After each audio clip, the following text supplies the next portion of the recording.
Bismillahirrahmanirrahim. Assalamualaikum warahmatullahi wabarakatuh.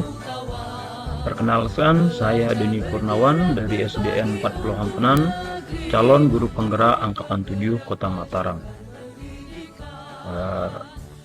Pengajar praktik baik Pina Handayani dan fasilitator Bu Siti Julaiha. Pada kesempatan ini saya akan memaparkan aksi nyata modul 1.4 tentang menciptakan budaya positif di SDN 40 Hampenan. Bagaimana kita mewujudkan budaya positif di sekolah kita, Bapak Ibu guru? Nah, pada kesempatan ini kita akan bahas bagaimana mewujudkan budaya positif dengan nanti di kegiatan ini kita berusaha mengulas sehingga kita dapat memahami makna kontrol dari teori kontrol dari Dr. William Glasser serta miskonsepsi yang sering terjadi dalam kehidupan sehari-hari, dan kita dapat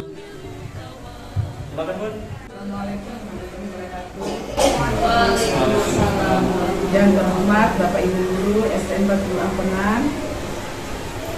Pada siang hari ini kita akan melanjutkan kegiatan kita, yaitu satu beraksi, di mana pada kesempatan ini kita akan membahas rancangan tindakan untuk aksi nyata, di mana dalam hal ini sebagai narasumbernya adalah Bapak Denny.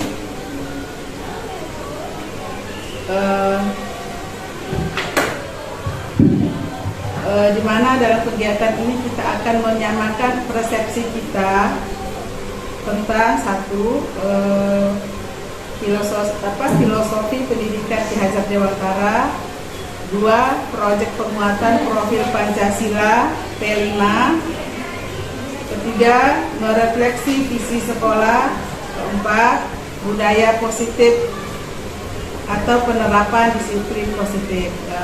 Demikian sambutan yang bisa saya sampaikan. Selanjutnya mari kita mendengarkan sama-sama dari narasumber kita, yaitu Bapak Denny. Kepada Bapak Denny kami persilakan.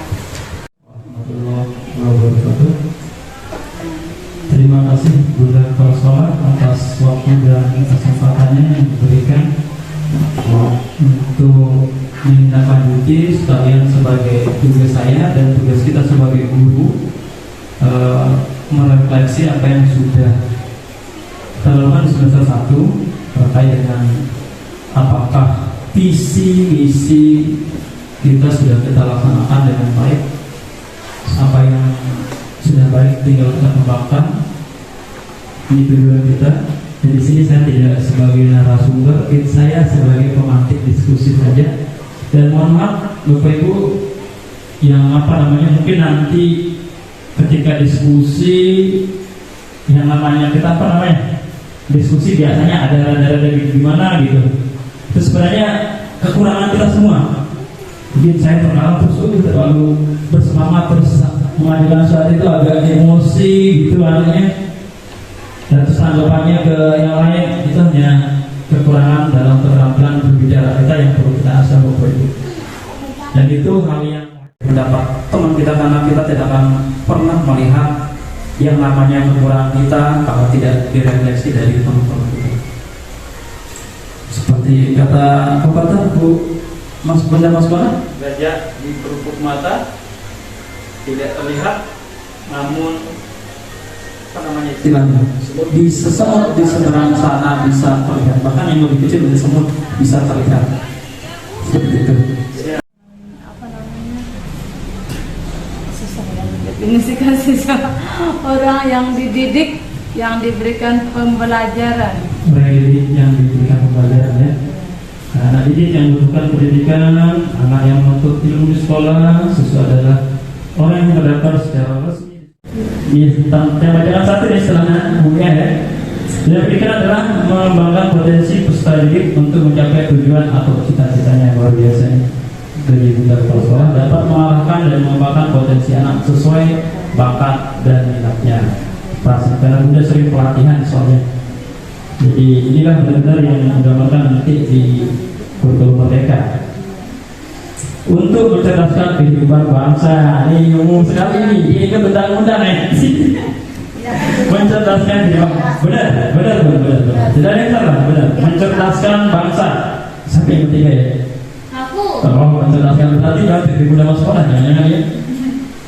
Mencerdaskan bangsa. Bangsa itu apa sih?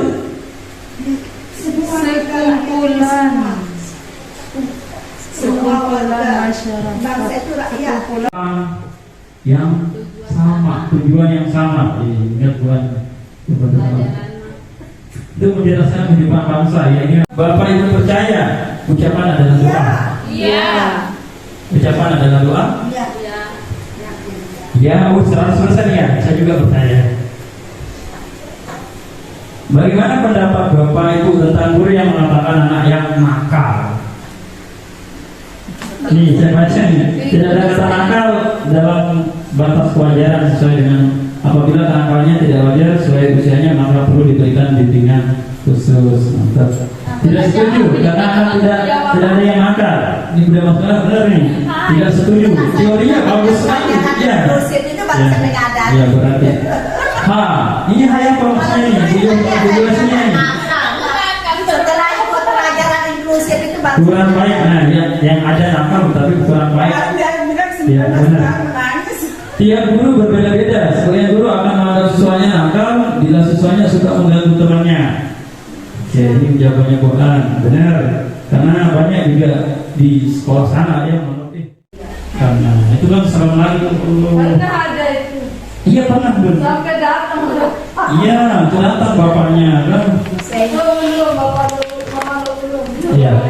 Terus yang selanjutnya seperti apa Bapak Ibu? Seperti siswa seperti apa yang Bapak Ibu dambakan dan harapan kita? Berkembang sesuai minat dan bakatnya, berakhlak dan berkarakter, memiliki tujuan hidup dalam pendidikan. Nah, itu karena memang siswa kita diberi sebagai guru untuk bagaimana tujuan hidupnya ya. Siswa yang mau nurut, ya yang mau nurut, oke, yang mau nurut nih Bu. Yang mau nurut, siswa yang tertib saat di sekolah memperhatikan guru ketika guru menjelaskan, sopan, patuh, siswa-siswi yang menerapkan Pancasila. Dan jangan nanti dibilang anti Pancasila saja. Ini kan yang lebih ada yang keren. Makanya profil pelajar Pancasila yang ada yang banyak golongan yang dianggap anti Pancasila, Bapak ya. Bukunya, menurut bukunya gimana nih? Siswa yang diharapkan yang seperti apa? Sama seperti yang ada dalam amanat undang-undang. Ya, agar menjadi manusia yang beriman dan bertakwa. Jangan-jangan minta di kepala sekolah ini Bu Ani ini. Bu Ani ini ya. Iya. Fisika ini Bu. Cakap, kreatif, mandiri, kayak bagus nih. Sekolah. Ya, berulang. Iya, kita lakukan bersama kan kata-kata adalah menginginkan anak dengan jadi anak-anak yang berpahala. ini kenapa kita mau diskusi ini, kita hanya saling mengingatkan. Ketika ada teman kita lupa misalnya, Pak ini terlalu lagi emosi. Ini disampaikan saya lagi nggak apa-apa ya, Bu Bunda Makona. Ingat kata-kata saya yang namanya saya juga manusia ketika apalagi saya dasarnya kan orangnya kan cepat emosi tapi karena belajar dari pendidikan itu yang mengontrol sikap-sikap yang seperti itu. Secaranya saya cepat tersinggung dan emosian ya dulunya saya orangnya seperti itu. Iya Bu, iya Bu ya. Itu kenapa teman-teman saya tidak ada yang berani juga saya dulu Bu ya. Nah, apakah Bapak Ibu yakin bisa menjadikannya? Insya Allah yakin ya, Insya Allah semuanya sudah yakin. Kalau bagaimana cara menjadikannya? Tetap konsisten terhadap kesepakatan yang kita buat untuk mencapai tujuan dengan memberikan bimbingan dan nasihat, memberikan contoh yang baik. Ini tentunya saya rasa semuanya akan mengisi dengan baik ini. Nah, coba kita ingat nih. Guru yang seperti apa yang masih melekat, yang pantas di buku dan ditulis? Menurut ya, saya dulu saya tanya gurunya. Siapa nama gurunya? Yang berpesan. layani lah. Saya Pak Supri. Siapa Iya, dia? dia kenapa Pak Supri? Kenapa Pak Supri? Karena dia mampu membimbing saya walaupun saya salah, dia tetap tidak mau menyalahkan saya, tapi dia mencari apa penyebab dari kesalahan saya itu. Nah, Bapak, berarti Iya, saya terlambat, tapi dia tidak mempersalahkan saya terlambat. Tetap mama saya kan ilmunya harus sebenarnya. dia kasih tahu saya, dia tanya saya kenapa terlambat lagi. Nah, ilmu yang kita bahas ini bukan ilmu baru, ternyata sudah diterapkan dan jadi guru inspirasi di bukunya. Bunda maksudnya gimana? Pak Jalain itu guru yang paling baik hati, tidak pernah marah. Terus kalau setiap hari itu pasti ada aja hadiah yang dikasih kita. Siapa yang bisa menjawab? Kasih permen, dikasih bola. Kita dikasih bola, sama bola, main bola tuh. Terus Tapi baiknya Pak Jan masih terbayang lah. Bunda maksudnya percaya orang yang cepat marah itu cepat sakit? Ini Makanya. sakit atau Iya, langsung. karena ada hadisnya atau di apa ya Bu ya? Orang yang marah itu temannya setan. Saya pernah marah, benar telinga saya. Itu temannya setan ya? Ya, benar telinga saya. Saya ingat itu dari guru Ahmad saya. Ingin kita nggak marah jadi guru itu, tapi Iya. kita diundang terus untuk marah itu. Bagaimana Kan- cara supaya Gimana caranya Gini. supaya yang terkontrol? Eh, dia minta kepada kami untuk tidak memberikan apa-apa. Waktu itu kami membawakan dia oleh-oleh. Jangan kasih saya oleh-oleh, kasih saya kesukaannya Bapak adalah lagu gitu ya, kaset gitu. Kalau nggak salah dengan itu Tommy Jepisa itu. Biar Bapak bisa mengingat kalian. Ya, akhirnya dia kaset itu yang kita, iya. Akhirnya kaset itu yesterday kita berikan sebagai kenang-kenangan bagi masih beliau. dalam pakai mama di bangka di Perbedaan dari semua guru. Yang terbesar tentu ada. Ada pas satu kalau satu yang lebih di HP kita. Ada Pak Bro. Saya pasal ingat ini. Ingat. Dan kita bisa belajar dari pengalaman. Oh iya, ada satu. Pasti ada. Namanya Pak Made Yusuf. Beliau adalah dari Bali tapi masuk Islam, dia mualaf. Dia ke Lombok itu pas Gunung Galunggung meletus itu. Nah di sana itu kesannya, jadi pada saat itu ada murid yang tidak bisa menahan beolnya. Kita duduk, tidak punya bangku kan, duduk kita istilahnya itu duduk bersila kan.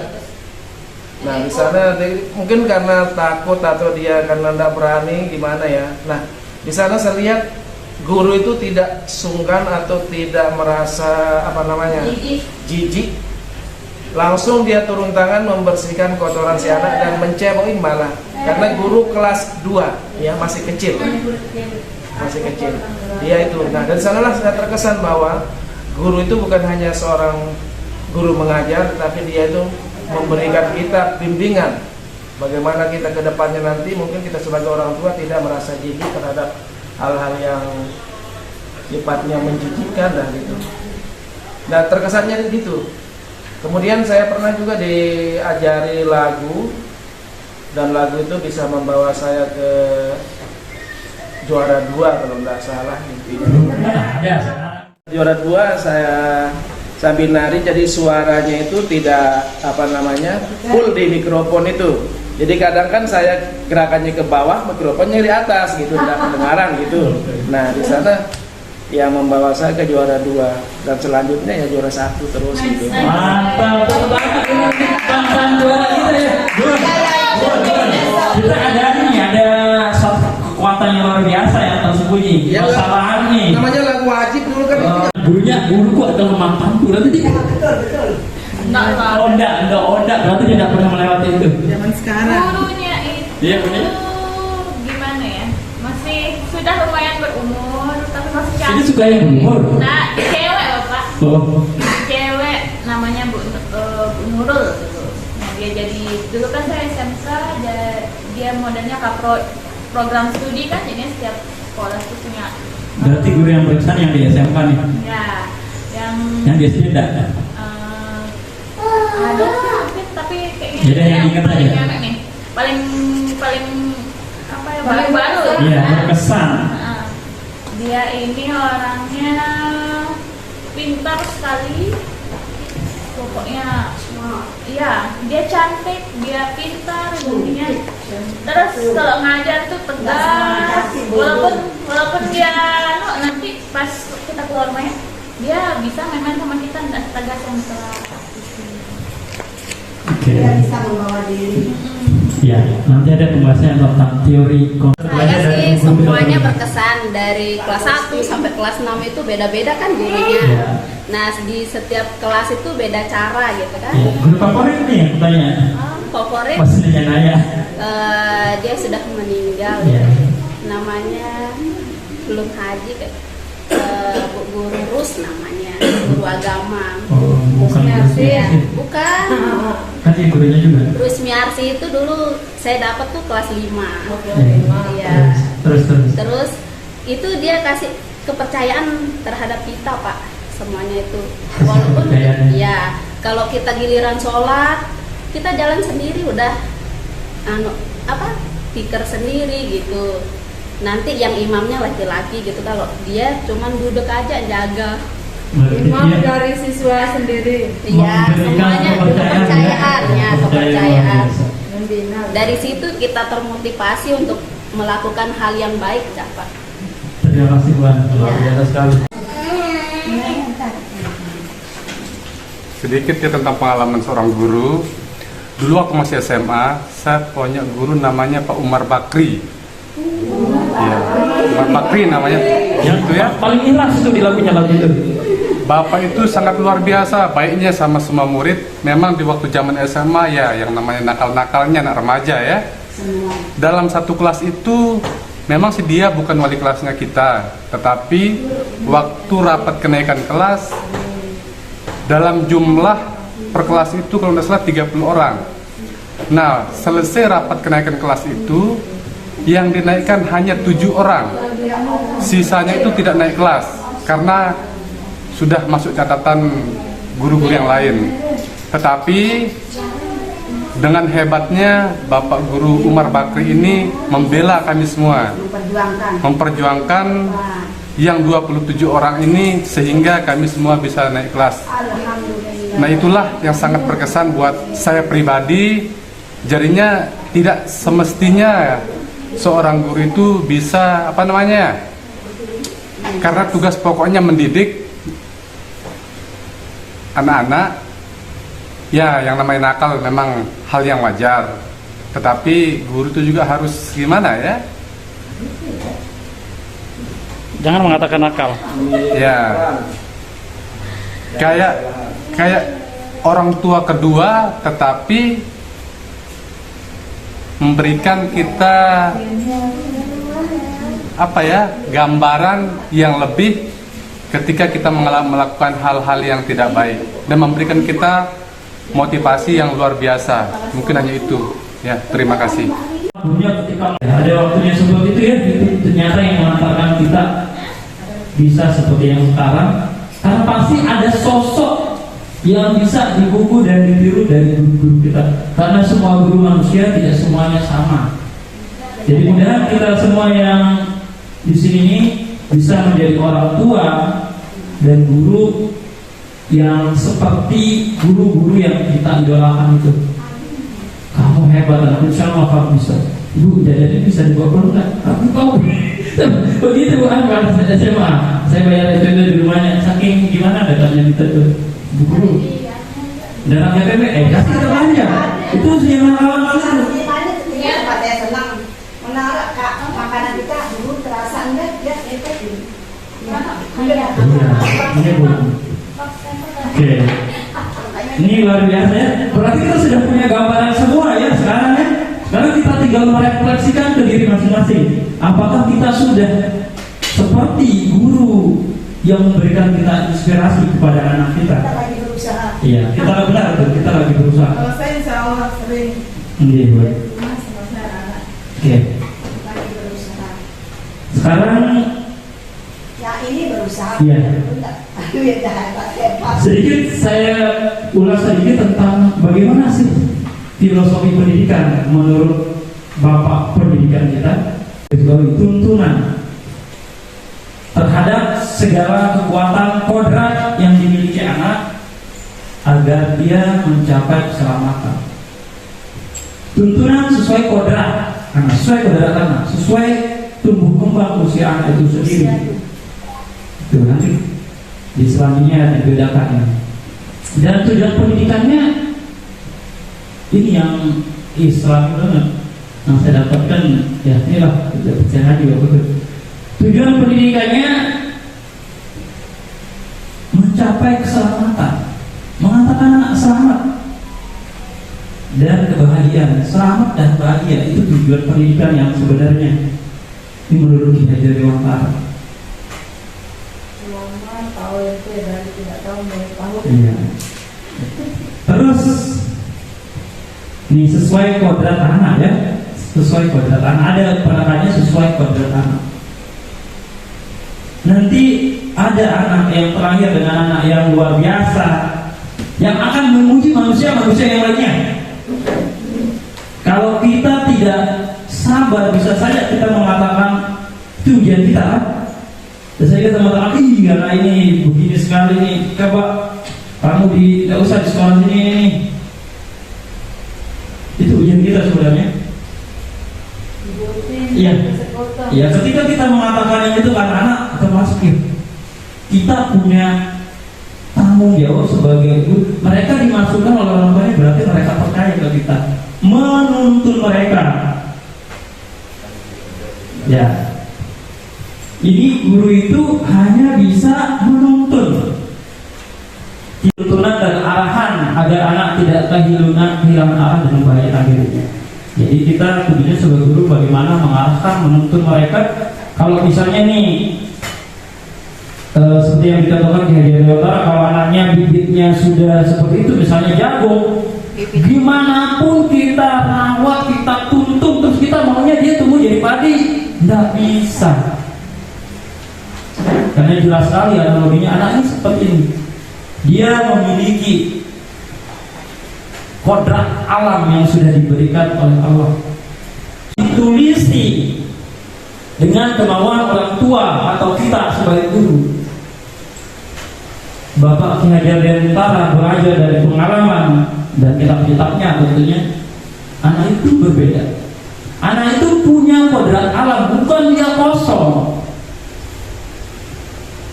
Dia memandang anak itu, dia teorinya disebut dengan teori konvergensi. Memandang anak itu tetap sebagai sehelai kertas, tapi memiliki tulisan, sudah ada tulisannya anak itu, sudah ada potensinya pada anak itu, bukan kosong lagi, tapi masih buram. Tugas kita sebagai orang tua dan guru, bagaimana kita menebalkan potensi anak kita itu. Ini Madio kan di tengah. Nanti Pak ada ini saya juga memberikan kehangatan, kesatuan, kenyamanan, tidak memihak. sebagai pelindung untuk anak-anak juga bisa diartikan seperti itu. Artinya ketika kita bersama siswa nyaman di tengah-tengah mereka sehingga termotivasi. Tuturi Handayani bisa mendorong, bisa menginspirasi mereka. Mendorong dari belakang. Ya, mendorong dari belakang. Delungkur. Dorong ke belakang kita buat kumpul. Maksudnya ilmunya itu yang bukan Ditambah. Ya. itu berikan dorongan. Tetap mau belajar. Ya, itu ya, memotivasi. Ya. Tujuan dari penerapan disiplin positif adalah untuk mengurangi kekerasan pada anak. Kekerasan pada anak dapat berupa kekerasan fisik maupun kekerasan emosional. Di sekolah, biasanya guru menerapkan hukuman jika anak berperilaku negatif atau tidak sesuai dengan apa yang diinginkan. Hukuman adalah tindakan yang diberikan guru, orang tua, orang dewasa pada anak sehingga anak berperilaku seperti yang diinginkan dan dapat menyebabkan rasa sakit secara fisik, emosional, atau keduanya. Itu mungkin Pak Den. Nah, bentuk hukuman ada dua juga, yaitu hukuman fisik dan hukuman emosional. Jelaskan perubahan paradigma stimulus respon terhadap teori kontrol. Dan selanjutnya kita bisa memahami dan menjelaskan dan menerapkan tentang disiplin positif, di mana nanti kita akan mengamati bagaimana penerapannya dan bagaimana kaitannya dengan teori kontrol dengan 3 motivasi perilaku manusia. Dan di akhirnya nanti kita akan Bapak Ibu mengetahui pentingnya nilai-nilai kebaikan yang diyakini dan disepakati oleh warga sekolah sehingga tercipta budaya positif, di mana nanti untuk yang seperti ini, untuk membuat budaya positif perlu kita yakinkan kepada peserta didik kita buat bersama, keyakinan kita bersama dalam bentuk wujud keyakinan kelas yang akan kita pajang di kelas masing-masing guna mengingatkan peserta kita atau peserta didik kita akan hal-hal yang penting atau nilai-nilai yang diyakini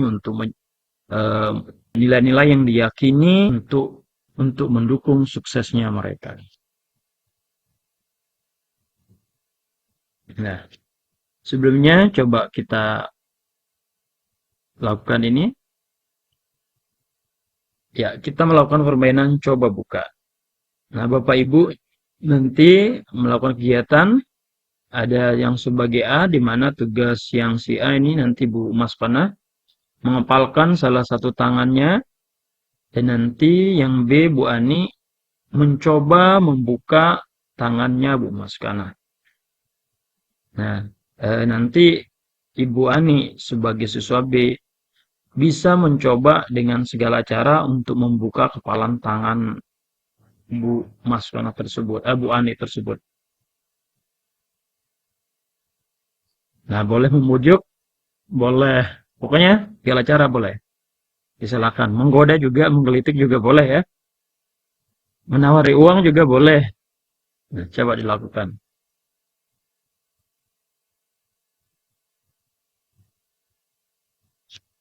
Nah, apa yang Bapak Ibu rasakan?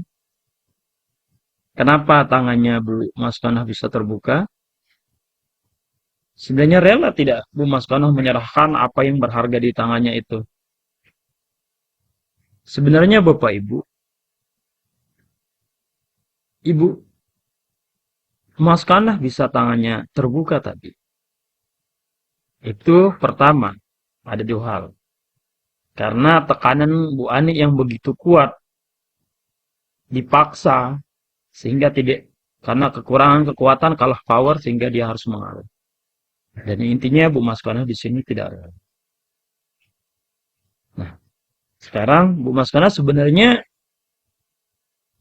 terkontrol enggak atau hilang enggak diambil kunci yang ada di tangannya yang tadi itu?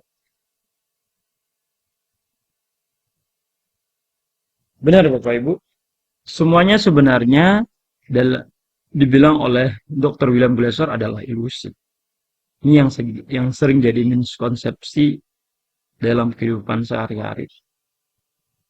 Di mana kita sering sebagai guru ingin mengontrol murid kita. Sebenarnya itu hanya sebuah ilusi. Semua penguatan positif, efektif, dan bermanfaat itu juga ilusi. Ilusi juga bahwa ketika mengkritik dan membuat orang merasa bersalah dapat menguatkan karakter. Hati-hati nih Bapak Ibu.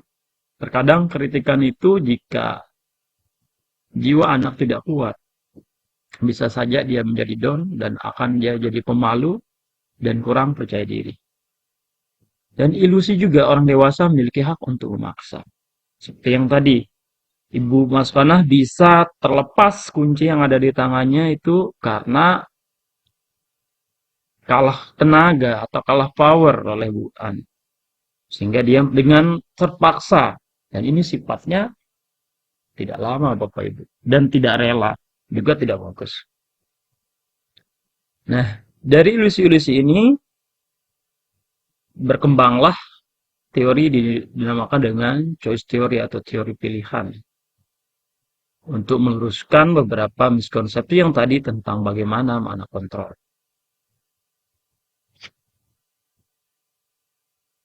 Nah, sekarang kita coba lihat perbandingan tentang teori kontrol dan teori respon. Dalam teori stimulus respon, realitas atau kebutuhan kita dianggap sama. Di teori kontrol, realitas atau kebutuhan kita berbeda. Ini jelas, kita bisa berkaca pada diri sendiri. Dan teman-teman, pasti kebutuhan kita berbeda. Begitu juga dengan nanti kebutuhan belajar siswa, Bapak Ibu ya. Semua orang melihat hal yang sama. Ini dalam stimulus respon. Dalam teori kontrol, setiap orang memiliki gambaran yang berbeda. Stimulus respon, kita mencoba mengubah orang agar berpandangan sama dengan kita. Di mana di teori kontrol, kita berusaha memahami pandangan orang lain tentang dunia. Memahami pandangan orang lain, kita akan saling memahami. Bukan ingin mendidik atau mengubah orang agar pandangan kita sama. Ini yang menyebabkan sering terjadi konflik, Bapak Ibu. Perilaku buruk dilihat sebagai suatu kesalahan. Perilaku buruk dilihat sebagai suatu kesalahan. Dalam teori kontrol, ingat Bapak Ibu, benar, semua perilaku memiliki tujuan. Dan jangan kita serta-merta nanti langsung ketika anak kita melakukan kesalahan atau perilaku yang tidak sesuai dengan apa yang kita harapkan, kita tanyakan dulu. Teori kontrol menyatakan semua perilaku memiliki tujuan dan kita bisa kembalikan ke diri sendiri. Benar, semua perilaku memiliki tujuan. Orang lain bisa mengontrol saya, hanya Anda yang bisa mengontrol diri Anda. Saya bisa mengontrol orang lain, Anda tidak bisa mengontrol orang lain. Nah, ini seperti tadi ketika membuka genggamannya tangannya Bu Maskana. Bu Maskana sebenarnya bukan bisa terkontrol, tapi dia mengontrol dirinya sendiri, dia melepas karena biar tangannya tidak lecet. Tahu sesuatu hal yang tidak ingin lebih terjadi, makanya lebih baik melepas, mengalah,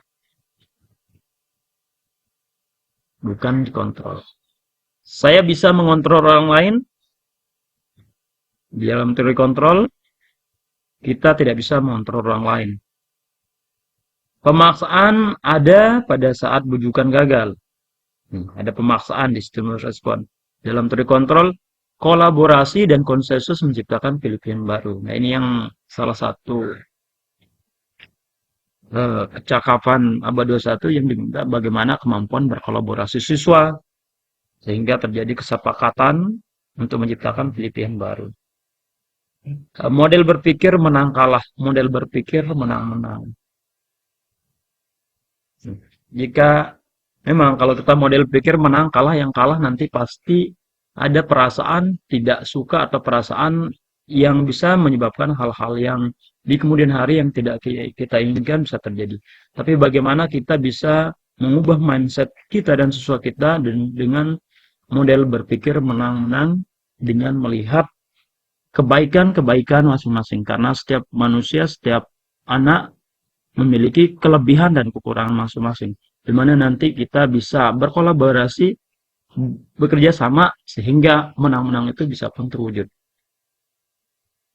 Nah, di sini nih bagaimana sih agar peserta didik atau orang bisa melakukan dengan mandiri?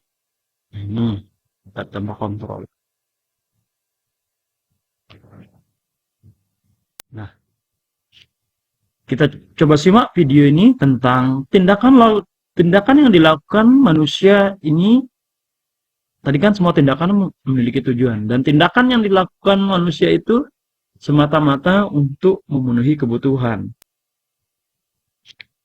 Oke, kita simak videonya.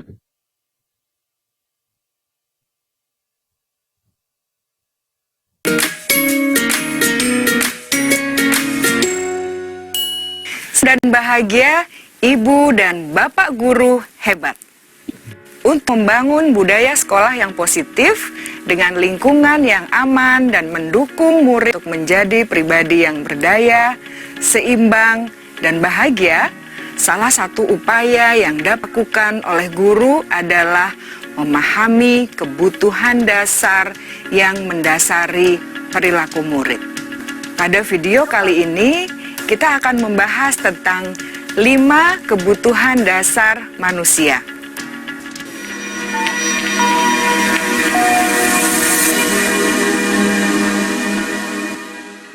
Ki Hajar Dewantara dalam salah satu kutipannya menyatakan, kita ambil contoh perbandingannya dengan hidup tumbuh-tumbuhan. Seorang petani dalam hakikatnya sama kewajibannya dengan seorang pendidik yang menanam padi misalnya. Hanya dapat menuntun tumbuhnya padi. Ia dapat memperbaiki kondisi tanah, memelihara tanaman padi, memberi pupuk dan air, membasmi ulat-ulat atau jamur-jamur yang mengganggu hidup tanaman padi, dan lain sebagainya. Ketika guru memahami kebutuhan apa yang mendasari perilakumu, dan guru berusaha menuntun dan mendukung murid memenuhi kebutuhannya secara positif, pada hakikatnya guru tersebut ibarat seorang petani yang sedang berusaha memahami kebutuhan masing-masing tanaman, dan ia berusaha memenuhi kebutuhan tanaman tersebut agar dapat tumbuh dengan subur dan maksimal. Dr. William Glasser, seorang psikiater dari Amerika Serikat, menyatakan bahwa seluruh tindakan manusia memiliki tujuan tertentu, yaitu memenuhi kebutuhan dasarnya. Ketika kelima kebutuhan dasar telah terpenuhi secara memadai, maka murid akan tumbuh dengan seimbang dan bahagia. Sebab ketika kebutuhan dasar tidak terpenuhi dengan baik, maka seseorang akan mengalami emosi negatif seperti bosan, sedih, dan kecewa. Bahkan mereka dapat melakukan perbuatan yang bertentangan dengan nilai-nilai kebajikan atau melanggar peraturan.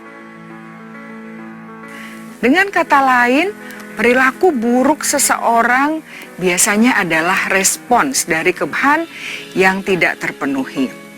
Namun, mereka tidak tahu cara menyampaikannya. Ada 5 kebutuhan dasar manusia menurut Dr. William Glasser, yaitu yang pertama, kebutuhan untuk bertahan hidup atau survival. Yang kedua, kebutuhan untuk merasa diterima atau love and belonging. Yang ketiga, kebutuhan akan kebebasan atau freedom. Yang keempat, kebutuhan akan kesenangan atau fun. Dan yang kelima, kebutuhan akan penguasaan atau power. Kebutuhan dasar yang pertama adalah kebutuhan yang bersifat fisiologis, untahan hidup atau survival. Misalnya, kesehatan, rumah, dan makanan. Kebutuhan biologis sebagai bagian dari proses reproduksi, termasuk kebutuhan untuk tahan hidup. Kebutuhan untuk merasa aman juga termasuk dalam ini.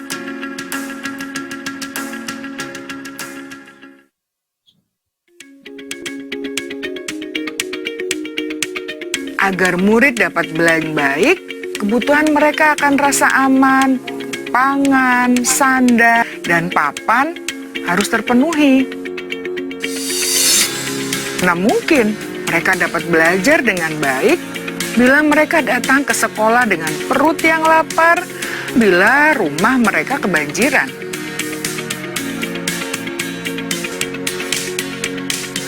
Setelah kita mengetahui kebutuhan pertama yang sebagian besar bersifat fisiologis, mari kita lihat kebutuhan kedua sampai kelima yang semuanya berhubungan dengan psikologis. Mari kita lihat kebutuhan yang kedua, yaitu kebutuhan akan perasaan diterima, POK atau komunitasnya, atau kebutuhan love and belonging. Kebutuhan ini meliputi keinginan untuk tetap terhubung dengan orang lain seperti teman, keluarga, teman kerja, dan kelompok di mana kita tergabung.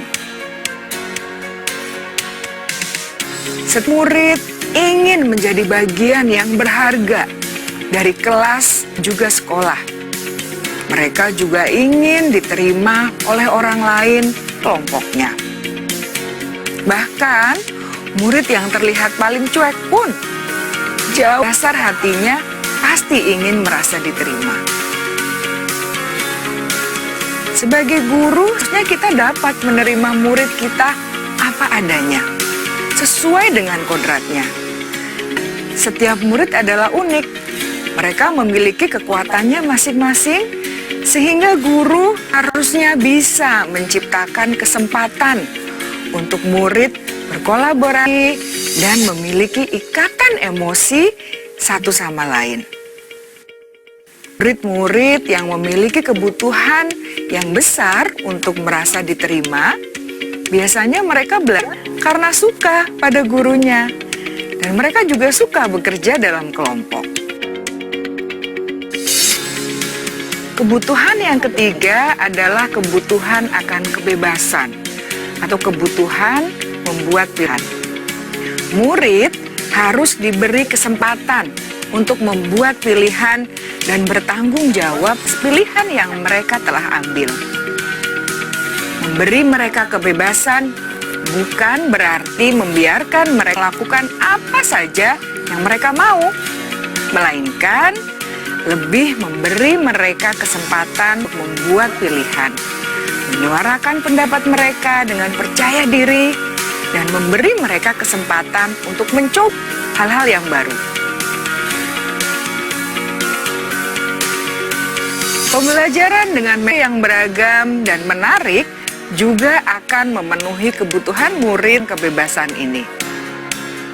Pembelajaran berdiferensiasi, di mana guru menyediakan beberapa jenis tugas yang bisa dipilih oleh murid sesuai minat mereka, sangat baik untuk mengembangkan murid menjadi lebih mandiri dan memiliki motivasi internal.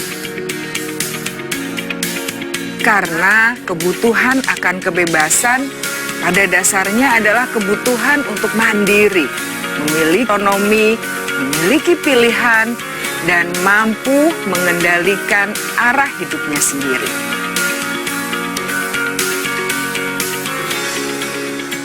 Kebutuhan yang keempat adalah kebutuhan akan pangan.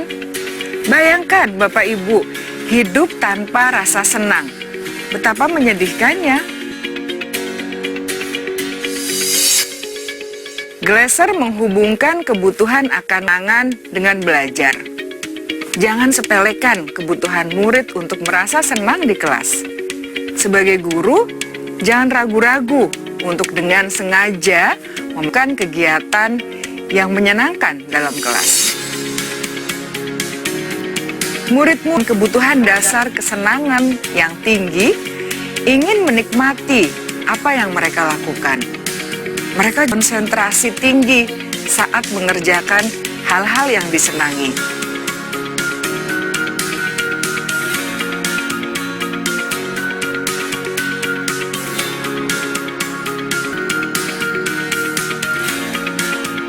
Kebutuhan yang kelima adalah kebutuhan akan penguasaan. Setiap murid memiliki kebutuhan untuk merasa kompeten, menjadi terampil, diakui pencapaian dan keterampilannya, didengarkan, bisa membuat dampak dan pengaruh, dan memiliki rasa harga diri. Mereka sebaiknya diberi kesempatan untuk membuat keputusan tentang hal-hal yang penting dalam hidupnya dan tidak merasa dikontrol oleh sistem sekolah. Ada murid yang telah menginjak usia remaja, seringkali mereka tidak memegang kendali atas kehidupannya sendiri, karena guru kerap kali berpengaruh dalam ambil keputusan. Murid-murid yang memiliki kebutuhan dasar penguasaan yang tinggi, biasanya selalu ingin menjadi pemimpin. Mereka juga suka mengamati sebelum mencoba hal-hal yang baru. Mereka juga pernis dan merasa kecewa bila melakukan kesalahan.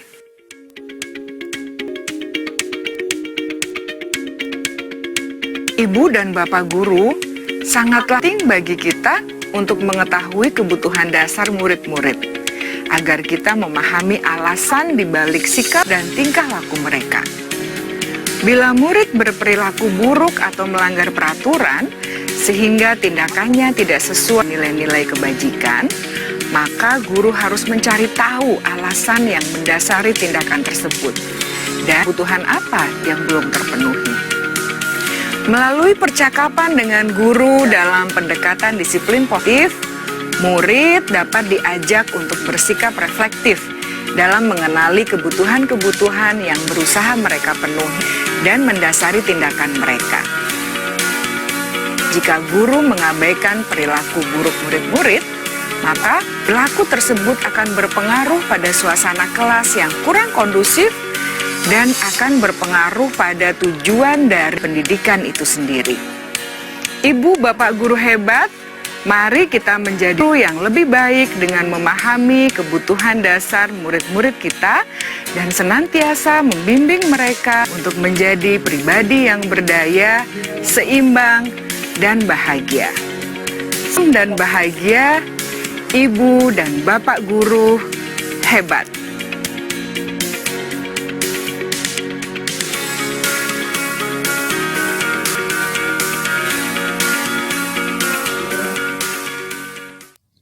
Oke Bapak Ibu, dari video yang tadi tentang 5 kebutuhan dasar manusia oleh William Glasser, di mana nanti ketika kita sebagai guru ingin tindakan anak kita sesuai, kita harapkan sesuai dengan kemauan kita atau sesuai dengan apa yang sudah menjadi aturan di sekolah atau jadi harapan kita bersama di sekolah, tentunya tidak terlepas dari bagaimana kita memenuhi kebutuhan 5 kebutuhan dasar anak-anak tersebut.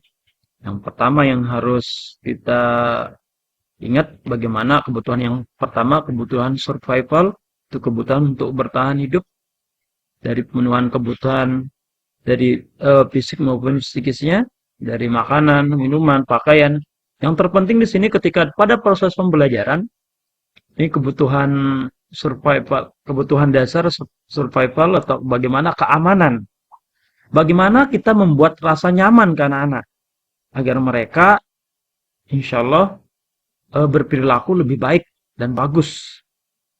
Di mana berdasarkan teori otak, salah satu fungsi kerja bagian otak, yaitu di batang otak yang memiliki pertahanan yang mirip seperti reptil sehingga dinamakan dengan otak reptil. Ini akan bekerja pertama. Ketika anak tidak nyaman, ini akan menolak dari otak reptil ini untuk menyampaikan impuls dan akan meras ke otak selanjutnya. Sehingga apa yang dilakukan akan tidak sesuai, akan menolak apa yang akan kita sampaikan ke siswa. Nah, setelah mereka nyaman, bagaimana tentunya mereka bisa diterima untuk kebutuhan yang keduanya, kebutuhan love and belonging, terus selanjutnya dengan kebutuhan kebebasan, kita memberikan mereka memilih. Tentunya ketika dalam proses pembelajaran, mereka boleh memilih atau berpendapat sesuai dengan apa yang mereka kuasai, tanpa nanti kita sebagai guru langsung menjudge, oh itu salah, ini salah. Itu yang membuat nantinya siswanya tidak pede. Selanjutnya baru ke kebutuhan yang keempat, kebutuhan kesenangan.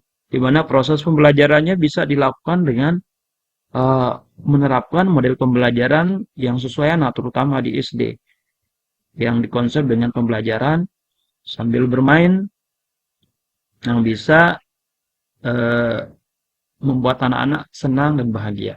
Karena ketika kita belajarnya tidak senang atau tidak bahagia, materinya pasti akan terasa sulit dan berat. Dan selanjutnya bagaimana kebutuhan penguasaan, di mana anak-anak itu kita beri panggung untuk mengekspresikan apa yang sudah bisa, dan itu bisa memotivasi mereka. Oke, terus bagaimana mendisiplinkan siswa? Tentunya disiplin yang akan kita lakukan dengan menggunakan disiplin positif, bagaimana membuat peraturan-peraturan dari mereka untuk mereka. Tentunya peraturannya bersumber dari hal-hal yang apa yang diyakini yang mendukung mereka untuk sukses. Itu yang kita diskusikan bersama siswa, itu yang kita kolaborasikan bersama siswa, sehingga itu menjadi cita-cita atau keyakinan bersama untuk mewujud cita-cita bersama dan untuk mewujudkannya. Bagaimana caranya? Dan sebelumnya kita mengarah ke sana, apa sih disiplin Bapak Ibu? Disiplin mungkin banyak yang mengartikan dengan bagaimana tepat waktu. Nah, disiplin diartikan oleh Ki Hajar Dewantara dan Dian Hugosen, pakar pendidikan ini mengartikan disiplin sebagai bentuk kontrol diri, yaitu belajar untuk mengontrol diri agar dapat mencapai suatu tujuan yang mulia.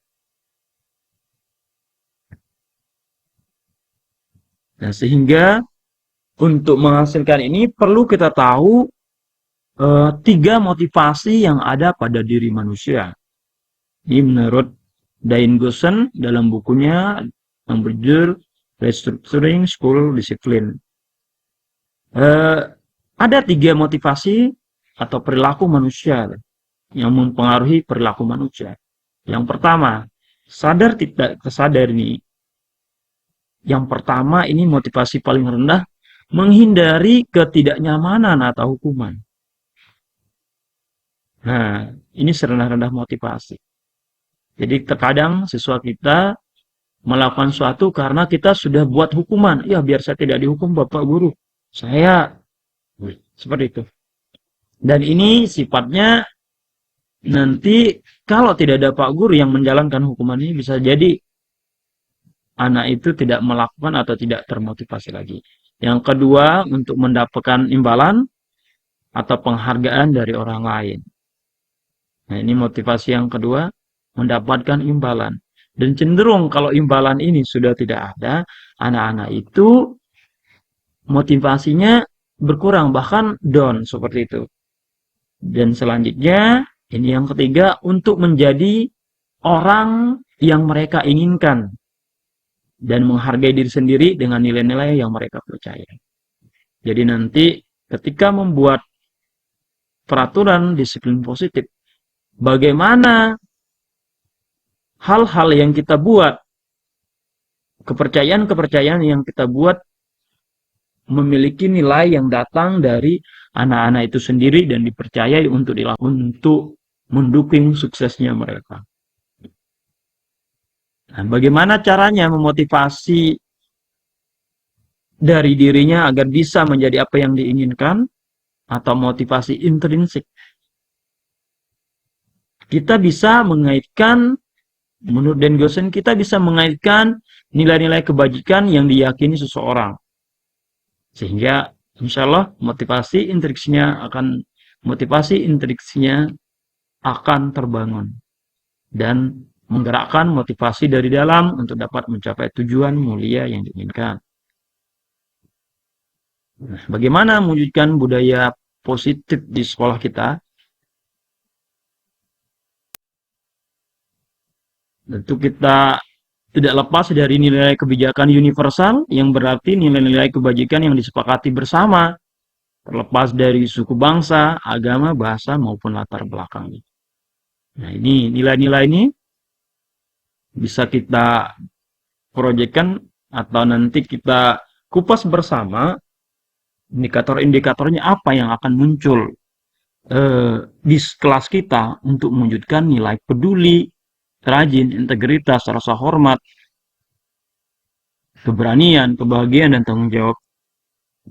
Ini yang akan kita tanamkan ke anak-anak kita sehingga mereka percaya dan meyakini inilah jalan atau nilai-nilai yang mendukung sukses mereka. Nah, bagaimana membuatnya? Kita bisa melakukan dengan tabel T istilahnya. Misalnya nilai hormat tampak seperti dan tidak tampak seperti. Datang tepat waktu, ini menunjukkan rasa hormat atau menghargai diri sendiri dan hormat terhadap Bapak Ibu guru atau sekolah yang sudah membuatkan peraturan. Sering hadir terlambat, ini tidak tampak seperti, nanti siswa bisa menulis, kita minta di kelas pas pembuatan kepercayaan kelas itu. Menyapa teman dan guru setiap hari, tak acuh kepada teman dan guru, mengembalikan barang teman yang dipinjam dan mengucapkan terima kasih, itu tampak seperti, tidak tampaknya tidak mengembalikan barang. Sehingga nilai-nilai ini jelas ketika tidak dilakukan apa yang akan terjadi akan bisa dirasakan oleh siswa. Bekerja tampak seperti tekun bekerja dan menyimak guru, tidak tampak seperti tidak mendengarkan guru.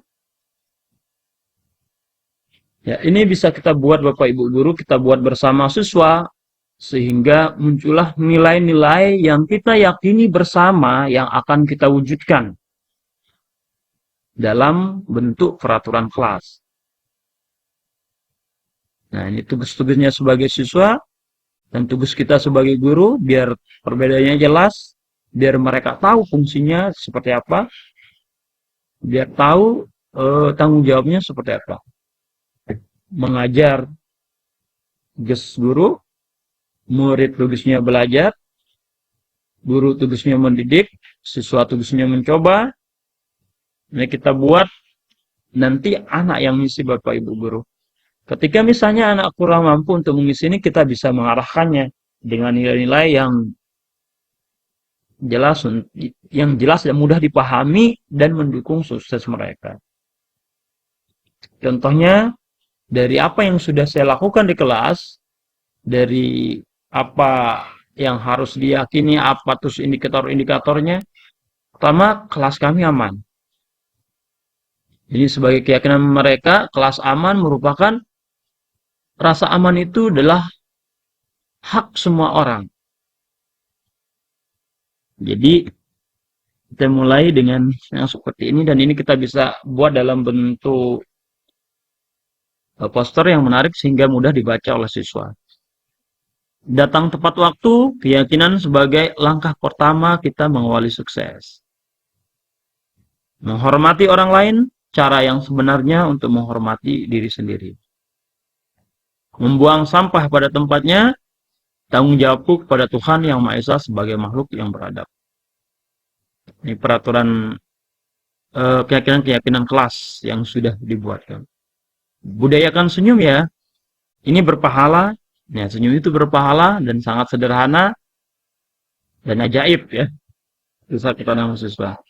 Nah, di sini saya sudah tempel di kelas saya. Keyakinan kelas kami. Kelas kami aman. Rasa aman adalah hak semua orang. Datang tepat waktu. Langkah pertamaku mengawali sukses. Menyimak mendengarkan cara manusia belajar pertama yang wajib dikuasai. Membuang sampah pada tempatnya, tanggung jawabku sebagai makhluk Tuhan yang beradab. Nah, ini dia Bapak Ibu.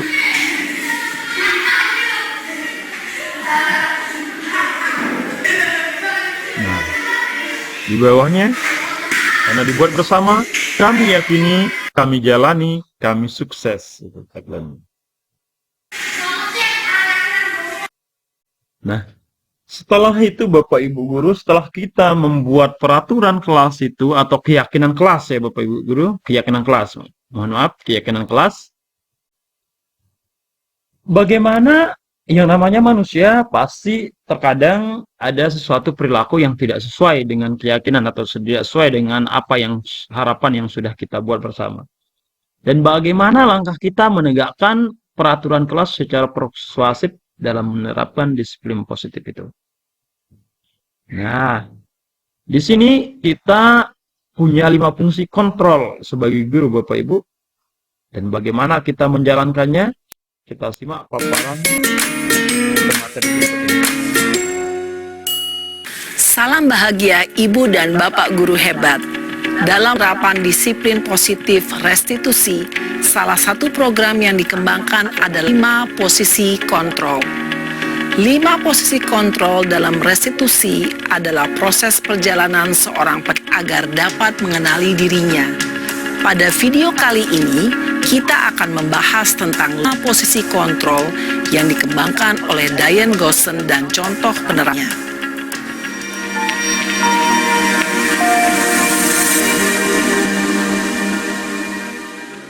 5 posisi kontrol itu adalah 1. Posisi penghukum. 2. Posisi pembuat merasa bersalah. 3. Posisi teman. 4. Posisi pemantau atau monitor. Dan 5. Posisi manajer. Untuk lebih memahami kelima posisi tersebut, mari kita saksikan kasus Naren yang terlambat hadir 20 menit di sekolah dan melihat bagaimana posisi kontrol dalam menghadapi masalah tersebut.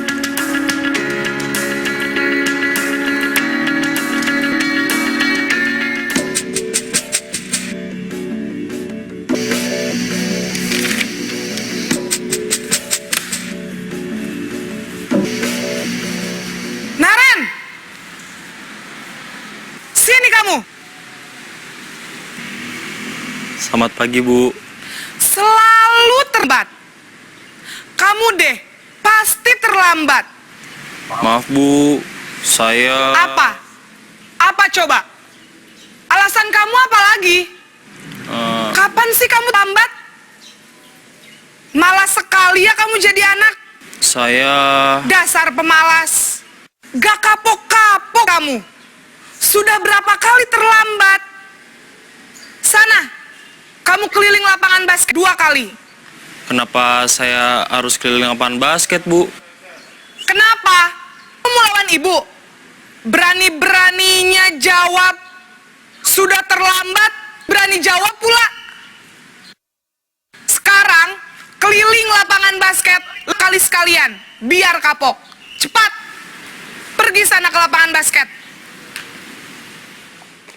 Posisi penghukum biasanya berbicara dengan nada tinggi, menghardik, menunjuk-nunjuk, menyakiti, dan menyindir. Hukuman bisa berupa fisik maupun psikis. Ibu dan Bapak guru hebat, dampak yang terjadi pada ketika guru berada pada posisi penghukum adalah murid cenderung akan memberontak, bahkan menyimpan dendam.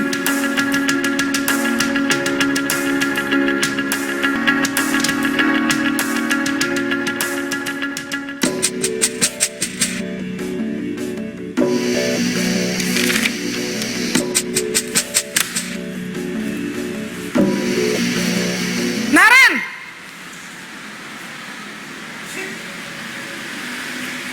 Selamat pagi, Bu.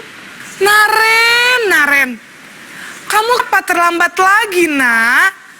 Ya Tuhan, Naren. Kamu senang ya bikin susah ya? Kalau kamu terlambat lagi, nanti ibu yang ditegur bapak kepala sekolah. Nak, disangka ibu tidak bisa membina kamu. Duh, gimana ini? Maaf, Bu. Duh, Gusti Naren. Kamu suka ya kalau ibu ditegur bapak kepala sekolah? Terus, sekarang ibu harus tulis apa ini di buku absen? Ini kamu sudah sering terlambat loh. Ibu harus apa coba? Maaf, Bu. Maaf sekali. Ya sudah, lain kali jangan bikin ibu susah lagi ya nak ya. Ibu tidak lagi kalau kamu begini terus. Bisa jantungan kalau ibu ditegur bapak kepala sekolah. Sana cepat Maaf ya, Bu. Maaf sekali. Posisi pembuat rasa bersalah berbicara dengan nada tenang, cenderung lembut. Namun kata-kata yang diutarakan membuat murid merasa jadi orang yang gagal. Memandang buruk dirinya sendiri, merasa tidak berharga, dan tidak sanggup membahagiakan orang lain. Ketika guru mengambil posisi buat rasa bersalah, murid akan menganggap dirinya yang bersalah dan ia akan menyimpan emosi negatif tersebut di dalam dirinya.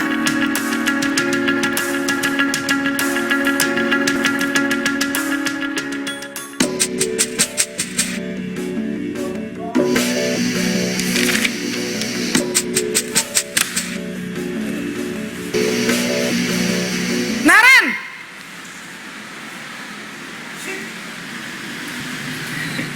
Selamat pagi, Bu. Wah, sudah jam apa ini, Nak? Terlambat lagi ya, sayang. Iya, Bu. Habis Ibu lupa bangunkan saya, Bu. Kamu malah menyalahkan ibu kamu. Kamu bukannya anak yang larinya paling kencang. Kok terlambat sih? Iya, Bu. Saya memang terlambat bangun tadi. Jadi, biarpun saya lari kencang, gak kekejar, Bu. Ya sudah sana. Nanti lain kali larinya lebih kenceng lagi ya. Biar gak terlambat lagi. Bikin senang demi ibu. Bisa kan? Bisa lah, Bu. Ya sudah, satu kelas. Ibu beresin urusan absen kamu. Kamu ini ada-ada saja. Dalam posisi teman, guru berbicara dengan nada suara ramah, cenderung bersenda gurau untuk menjaga suasana tetap santai. Murid akan merasa senang, aman, dan akrab dengan guru. Identitas yang tercipta adalah identitas sukses atau berhasil. Namun, perlu diingat, karena ini masih dorongan eksternal, maka ada faktor gantungan dari murid kepada orang tertentu. Di sini, guru absennya, sehingga waktu murid bisa berperilaku baik, namun hanya kepada orang-orang tertentu.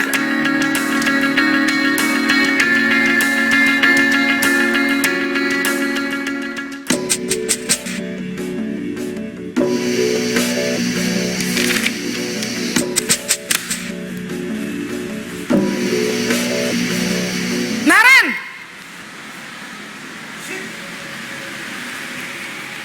Selamat pagi, Bu. Apa peraturan sekolah kita tentang jam berapa kita harus masuk sekolah, Nak?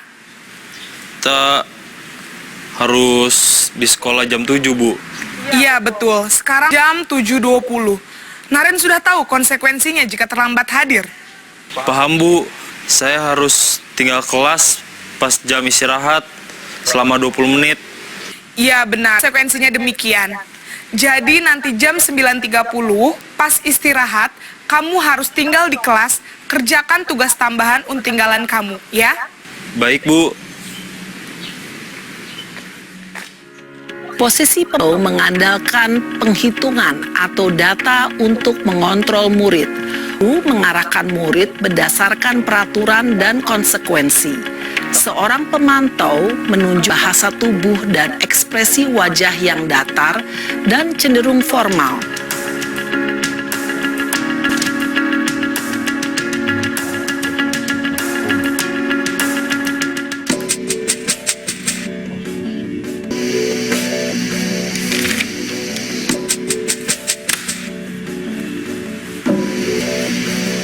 Naren!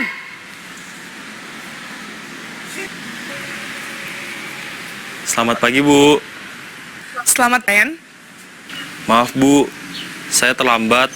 Iya, sekolah masuknya jam 7, sekarang 7.20. Jadi sekarang bagaimana ini, Naren? Maaf, Bu.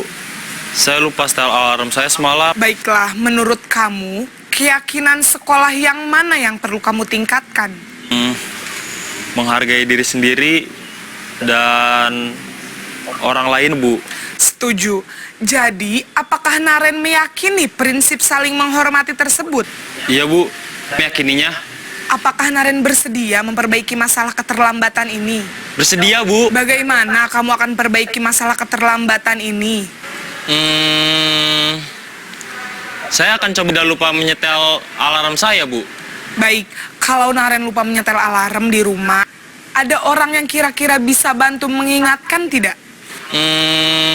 Ada, Bu. Kakak saya, Kak Ema. Ada lagi selain Kak Ema, ada ibu saya. Baik, jadi yang mengingatkan Naren adalah Kak Ema dan ibu kamu ya? Kira-kira akan mulai setel alarm kapan nih Naren? Setelah pulang sekolah, akan segera saya lakukan. Baik, jadi Naren akan setel alarm untuk bangun besok pagi, akan diingatkan oleh kakak dan ibunda Naren ya? Ada lagi yang mungkin perlu kan Naren? Agar tidak terlambat bangun lagi. Tidak ada, Bu. Baik, Naren. Terima kasih untuk kerjasamu. Sekarang kamu perlu kembali ke kelas untuk belajar. Baik, Bu. Terima kasih. Posisi manajer adalah posisi kontrol yang disarankan untuk membimbing murid memiliki sikap disiplin yang positif, yaitu murid yang mandiri, bertanggung jawab, dan dapat memecahkan masalah. Tujuan dari posisi ini adalah agar murid dapat berefleksi atas tindakannya. Guru akan dengan tulus memberikan pertanyaan-pertanyaan bermakna, sehingga membuat murid dapat belajar kesalahannya dan mencari sebuah solusi untuk menyelesaikannya. Bapak guru hebat, setelah mengamati adegan kelima posisi kontrol tadi, kira posisi mana yang paling ideal? Posisi mana yang dapat menunjang motivasi intrinsik murid? Nah, tentu posisi manajer. Posisi ini memang posisi ideal yang dituju setiap pendidik. Pada posisi inilah disiplin positif yang berpihak pada murid, yang memerdekakan murid. Perjalanan seorang pendidik tentunya tidak mudah untuk sampai posisi seorang manajer. Namun, tujuan kita pasti, yaitu menciptakan murid-murid yang mandiri, peka, dan bertanggung jawab. Semoga penggambaran 5 posisi kontrol yang perlihatkan ini dapat menjadi ajang refleksi bagi kita semua, agar dapat terus mengasah dan menerapkan disiplin positif yang memerdekakan murid. Mari terus berlatih dan semangat. Selamat menerapkan. Salam dan bahagia Ibu dan Bapak Guru Bat.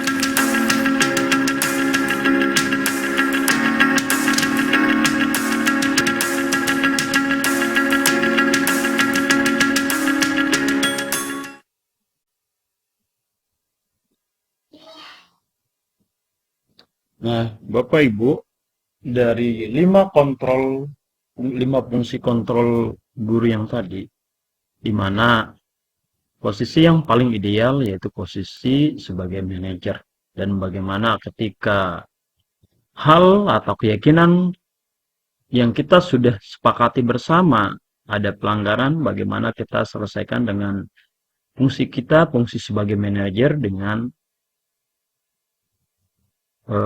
melakukan restitusi. Apa sih restitusi?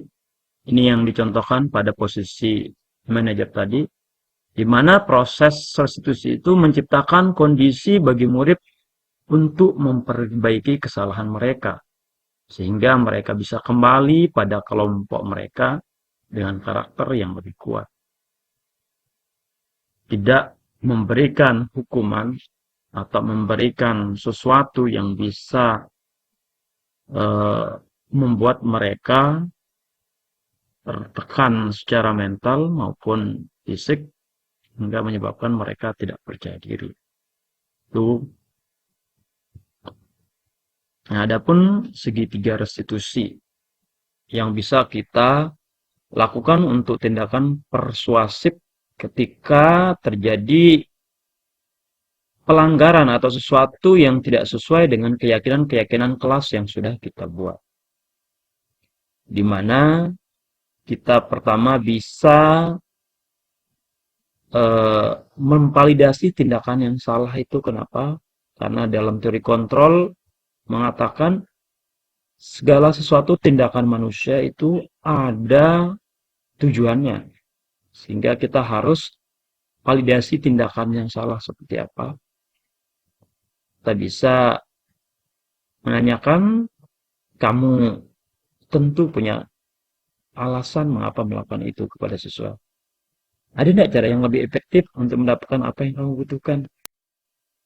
Untuk memvalidasi, kita harus menanyakan bagaimana pertanyaan-pertanyaan kita tidak menjudge siswa itu bersalah, tapi bagaimana mencari tahu informasi sehingga mereka bisa terbuka dan nyaman bersama kita untuk mengungkapkan alasan-alasannya melakukan itu. Dan setelah itu kita stabilkan identitasnya. Karena setiap orang, kita bisa katakan setiap orang pasti pernah melakukan kesalahan, anakku.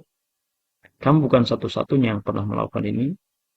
Dan setelah kita stabilkan, kita bisa menanyakan keyakinan kelas yang mana, keyakinan yang kita sepakati yang mana, yang dilanggar atau tidak sesuai dengan hal yang dilakukan pada hari itu atau pada kesempatan itu. Ya.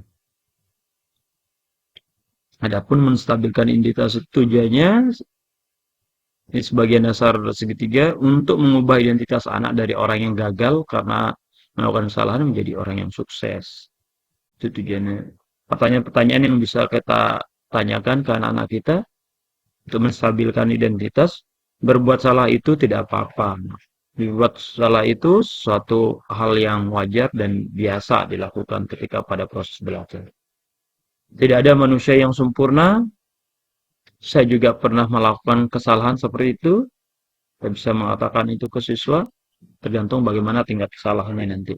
Kita bisa menyelesaikan ini. Bapak Ibu tidak tertarik mencari siapa yang salah atau siapa yang benar. Kita kesini untuk mencari solusi dari permasalahan ini. Kamu berhak merasa begitu. Apakah kamu sedang menjadi teman yang baik buat dirimu sendiri? Ini tertarik saya di nomor 7. Apakah kamu sedang menjadi teman yang baik buat dirimu sendiri? Validasi kesalahan. Validasi tindakan kesalahan yang bisa kita lakukan.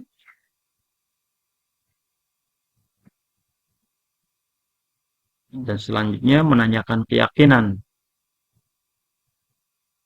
Nah, contoh nih, kasus yang pernah ini saya coba selesaikan dengan metode persuasifnya dengan pendekatan restitusi, disiplin positif. Ini terjadi perkelahian antara Dapa dan Faris dikarenakan Faris menyembunyikan sepatu Dapa dan mengolok Dapa. Hal ini membuat Dapa marah dan memukul Faris yang membuat mereka berkelahi. Ini bagaimana kabarnya Bapak Ibu di rumah? Dapa, Faris, nah yang kita bisa menanyakan dulu nih, bisa berbahasa basi dulu atau berbahasa basi itu lebih tujuannya lah menjalin emosi, ikatan emosi yang lebih bersama siswa biar mereka nyaman. Kita bisa tanyakan, apa kabar Bapak dan Ibu di rumah, Dapa dan Faris?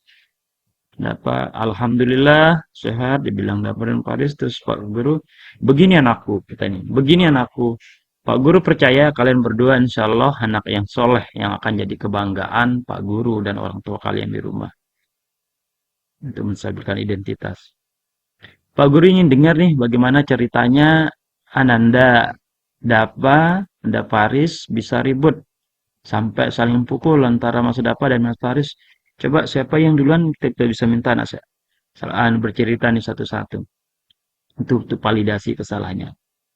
Tanpa melakukan ini salah, ini kamu, ini kenapa tidak boleh berkelahi. Nah itu yang kurang pas. Karena dengan kata-kata yang seperti itu akan membuat anak itu merasa gagal dan kurang percaya diri nantinya. Kenapa? Dijawab, Faris menyembunyikan sepatu saya dan mengolok-olok saya, makanya saya marah sama dia Pak Guru. Faris, saya hanya bercanda saja Pak Guru, tapi Dapa cepat marah dan tarik ke leher baju saya Pak Guru. Tapi sering dia Pak Guru dan mengolok saya. Nah ini Dapa merasa diolok ternyata nih. Tapi si Faris maunya niatnya bermain. Begini anak-anakku, di sini, nah kata jawabannya seperti itu. Begini anak-anakku, kan tidak ada yang mau mengalah nih. Begini anak-anakku, di sini Pak Guru tidak mencari siapa yang benar atau siapa yang salah. Tapi Pak Guru tahu kalian pasti siswa-siswi hebat dan pasti tahu bagaimana cara menyelesaikan permasalahan ini. Nah, mereka mungkin Anda lupa kira-kira keyakinan kelas yang mana yang tidak sesuai dengan apa yang kalian lakukan. Dan Pak Aris menjawab, akhlak terhadap sesama Pak Guru, saling menghormati dan saling menghargai. Pak Guru, benar sekali anakku, kita harus saling menghormati sesama maupun lingkungan. Ini kita kuatkan lagi nih, tebalkan lagi keyakinan siswa. Semua manusia pernah melakukan kesalahan, hal yang terpenting adalah bagaimana kita belajar dari kesalahan untuk menjadi lebih baik. Anda masih ingat kan? Orang yang baik, orang yang punya banyak teman akan lebih cepat sukses dalam segala hal jika dibandingkan dengan orang yang tidak punya banyak teman karena tidak disukai. Apa yang menyebabkan demikian? Makin banyak teman kita, makin banyak yang berdoa untuk kita agar sukses. Pasti berbanding terbalik dengan orang yang punya banyak musuh. Untuk itu, apa yang akan kalian lakukan sekarang? Kami akan saling memaafkan Pak Guru dan tidak akan mengulanginya lagi. Alhamdulillah, kalian memang anak-anak hebat. Saling bermaafkan sangat disukai oleh Allah Subhanahu wa Ta'ala. Nah, begitu. Dalam penerapan disiplin positif restitusi, salah satu program yang dikembangkan adalah kebutuhan akan kebebasan atau kebutuhan membuat pilihan. Murid harus diberi kesempatan untuk membuat pilihan dan bertanggung jawab atas pilihan yang mereka telah ambil. Memberi mereka kebebasan bukan berarti membiarkan mereka melakukan apa saja yang mereka mau, melainkan lebih memberi mereka kesempatan untuk membuat pilihan, menyuarakan pendapat mereka dengan percaya diri, dan memberi mereka kesempatan untuk mencoba hal-hal yang baru. Pembelajaran dengan metode yang beragam dan menarik juga akan memenuhi kebutuhan murid tentang kebebasan ini. Pembelajaran berdiferensiasi di mana guru menyediakan beberapa jenis tugas yang bisa dipilih oleh murid sesuai minat mereka sangat baik untuk mengembangkan murid menjadi lebih mandiri dan memiliki motivasi internal. Karena kebutuhan terus yang tidak tampaknya tidak mendengarkan guru dan acuh. Ini siswa kita yang terus kita buatkan tabelnya yang ini aja, yang judulnya saja. Tampak seperti mana nilai-nilainya. Iya, nanti mereka yang tulis. Ya. Rasa diterima dan dimiliki, melibatkan semua orang dalam berkelompok. Ini terkadang kan berkelompok malah beberapa orang saja yang bekerja. Terkadang itu menjadi masalah. Ada yang mengumpulin temannya dan yang menjadikan ada yang tidak mau, saya tidak mau berkelompokan sama dia. Sebenarnya itu kan bukan fokus ke hasilnya itu, tapi bagaimana mereka bisa bekerja sama yang sekarang, kemampuan kolaborasi dan komunikasi mereka itu yang kita tekankan. Bagaimana menghargai sesama. Nah, inilah bisa kita buat ini tabelnya. Nanti saya bagikan ya. Tenang. Udah Mas Dona, ayo, udah tidak sabar dia langsung foto-foto aja nih. Nah ini perlu juga nih, antara guru tugasnya, murid tugasnya apa? Ini perlu kita terang sesuai. Namanya anak ya, diingat saja tertuliskan. Guru tugasnya mengajar, siswa tugasnya belajar. Guru tugasnya mendidik, siswa tugasnya mencoba. Guru tugasnya menjawab pertanyaan. Dan ini yang perlu kita ini memang tantangan kita bersama ini. Bagian pertamanya menghasilkan yang terbaik dari diri. Artinya anak terkadang terkesan hanya sekadar mengumpulkan tugas. Nah, bagaimana tugas yang dihasilkan tugas terbaiknya lah itu yang kita mengatur kelas, mengikuti peraturan, tugas guru. Terus ini guru tugasnya bukan menyakiti atau disakiti. Guru tugasnya bukan menyakiti atau disakiti ya. Guru tugasnya bukan menyakiti. Memaksa kamu untuk belajar itu bukan tugas guru. Mengeluh, merapikan barang-barang murid itu bukan tugas guru ya. Merapikan barang-barang murid, tapi itu tugasnya siswa. Menyiapkan makanan atau barang-barang yang tulis. Nah, terkadang kan ini kan apa namanya, kalau di TK kan masih proses tuh, tapi tetap di TK bagaimana mengarahkannya, memberikan tanggung jawab bahwa tugas guru itu bukan menyiapkan alat tulisnya, tapi bagaimana mereka menyiapkannya dari rumah. Posisi yang kemarin yang minimal posisi kontrol dalam proses adalah proses perjalanan seorang pendidik agar dapat mengenali dirinya. Pada video kali ini kita akan membahas tentang 5 posisi kontrol yang dikembangkan oleh Diane Gosser dan contoh penerapannya. Ini penghukum. 2. Posisi pembuat merasa bersalah. 3. Posisi teman. 4. Posisi pemantau atau monitor. Dan 5. Posisi manajer. Untuk lebih memahami kelima posisi tersebut, mari kita saksikan kasus Naren yang terlambat hadir 20 menit ke sekolah dan melihat bagaimana kelima posisi kontrol dalam menghadapi masalah tersebut. 2 menit mati apa? 2 menit berarti ya? Berarti nggak apa proses.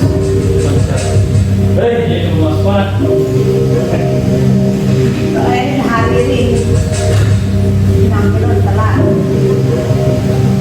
Naren, sini kamu. Selamat pagi Bu. Selalu terlambat. Kamu deh pasti terlambat. Maaf Bu, saya Apa coba? Alasan kamu apa lagi? Kapan sih kamu tidak terlambat? Malas sekali ya kamu jadi anak. saya Dasar pemalas. Gak kapok-kapok sih kamu. Sudah berapa kali terlambat? Sana, kamu keliling lapangan basket 2 kali. kenapa saya harus ke lapangan basket Bu? Kenapa? Kamu melawan ibu. Ya saya diskusi. Ya. Di sini ini namanya restitusi, bukan hukuman ya, karena diyakini oleh psikologis penghukuman itu tidak efektif. Apa hukumnya tidak efektif? Malah banyak orang yang kalau sudah di penjara malah tambah pintar, kalau yang pintar maling tambah pintar malingnya ya, seperti itu. Dan yang bisa kerasa karena di sana kalau ospeknya jadi sudah jadi malah tambah expert lah istilahnya setelah hukum seperti itu. Dan memang ketika anak-anak, ketika kita misalnya berikan pendidikan dengan kekerasan, sebenarnya secara tidak sadar kita mengajarkan anak itu untuk keras. Sebenarnya begini, menghormati orang lain, cara yang sebenarnya untuk menghormati diri sendiri. Terus buang sampah pada tempatnya, tanggung jawabku kepada Tuhan Yang Maha Esa sebagai makhluk yang beradab. Itu kita tanamkan ketika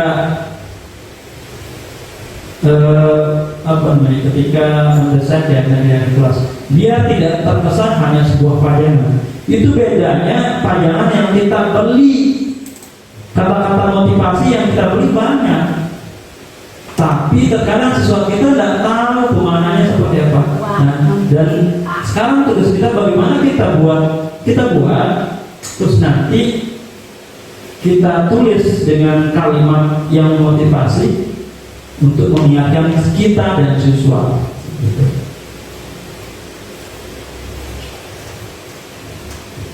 Budayakan senyum ya guys, berpahala dan sangat sederhana. Tapi nanti orang senyum-senyum dia bilang jatuh cinta. Bukan ya, tahuan. Nah ini dia, ini yang sudah saya tempel di kelas. Nanti rencananya ini mau dibuatkan tinggal misalnya ada kata-kata seperti kita buat poster kemarin kan, Jadi ini, nah ini lebih banyak lagi mana yang nanti saya siap buatkan dalam bentuk nanti di print ini bersama sekolah.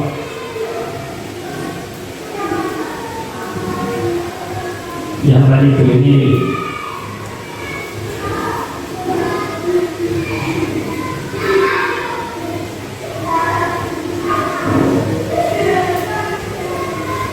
nah ini karena kami yakini kami jalani kami sukses. Itu motonya.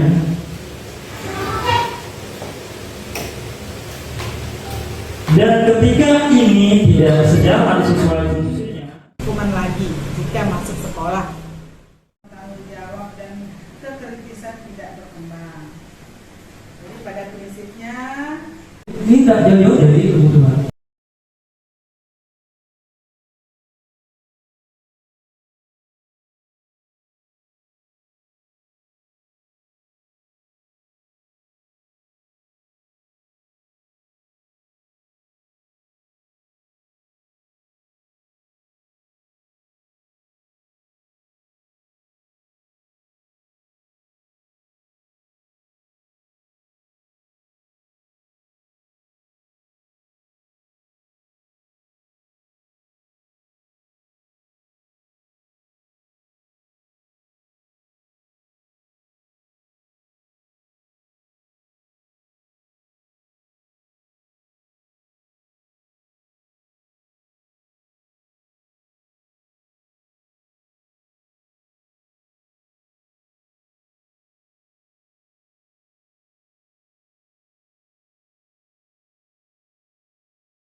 semoga apa yang disampaikan, apa yang kita dapatkan hari ini bermanfaat dan dapat kita pergunakan dalam kegiatan kita sehari-hari, yaitu baik di rumah, dalam keluarga kita sendiri maupun di sekolah.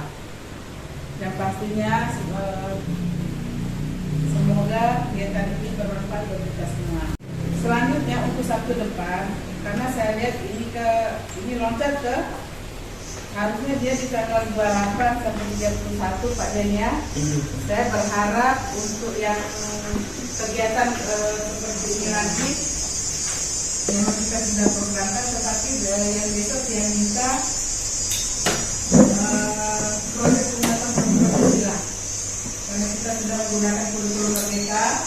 Jadi itu yang harus benar-benar kita paham proyek-proyeknya ini seperti apa ya. Ya, sekali lagi terima kasih. Semoga kegiatan ini bermanfaat buat kita semua. Wassalamualaikum warahmatullahi wabarakatuh. Waalaikumsalam. Mari kita makan siang. Saya maunya kalau kita di luar ya, karena kita selalu sama. Pak. Ya aku mau. Dia mau ada undangan. Hah? Mana Kak? Tika dan ada di posisi